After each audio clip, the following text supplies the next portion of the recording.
Anekal supreme ಕೋರ್ಟ್ನ ಆದೇಶದಂತೆ ಒಳ ಮೀಸಲಾತಿ ಜಾರಿಗೊಳಿಸಲು ಮೀನಾಮೇಷ ಎಣಿಸುತ್ತಿರುವ ರಾಜ್ಯ ಸರ್ಕಾರದ ವಿರುದ್ಧ ಇದೇ ಡಿಸೆಂಬರ್ 14ನೇ ತಾರೀಕಿನಂದು 224 ಶಾಸಕರ ಮನೆಯ ಮುಂದೆ ತಮಟೆ ಚಳುವಳಿಯನ್ನು ಹಾಗೂ ಇದೇ 16ನೇ ತಾರೀಕು ಬೆಳಗಾವಿಯಲ್ಲಿ ನಡೆಯುತ್ತಿರುವ ಚಳಿಗಾಲದ ಅಧಿವೇಶನದ ಸಂದರ್ಭದಲ್ಲಿ ಹೋರಾಟವನ್ನು ಒಳ ಮೀಸಲಾತಿ ಹೋರಾಟ ಸಮಿತಿಯ ಒಕ್ಕೂಟದ ವತಿಯಿಂದ ಹಮ್ಮಿಕೊಳ್ಳಲಾಗಿದೆ. ಹಾಗಾಗಿ ಆನೇಕಲ್ ತಾಲೂಕಿನಲ್ಲಿ ಪೂರ್ವಭಾವಿ ಸಭೆ ಹಮ್ಮಿಕೊಳ್ಳಲಾಗಿತ್ತು.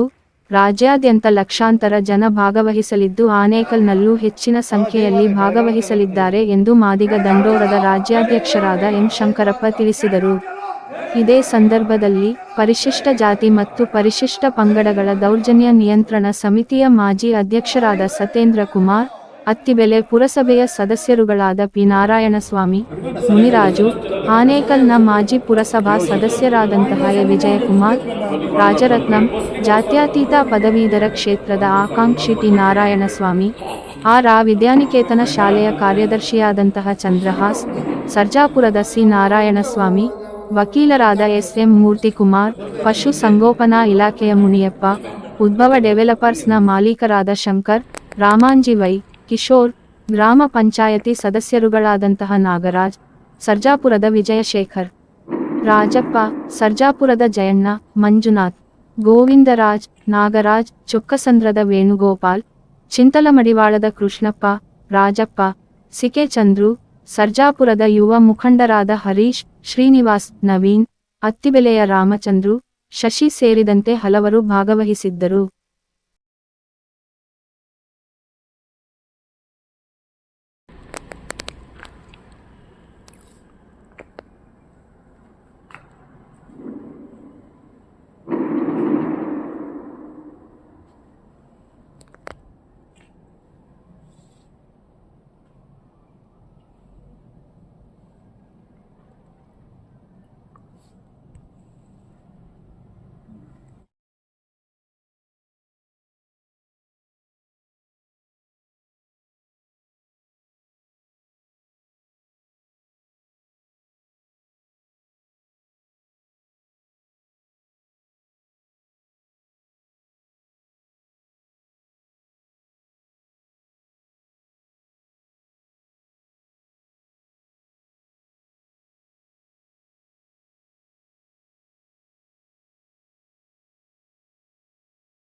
దాటి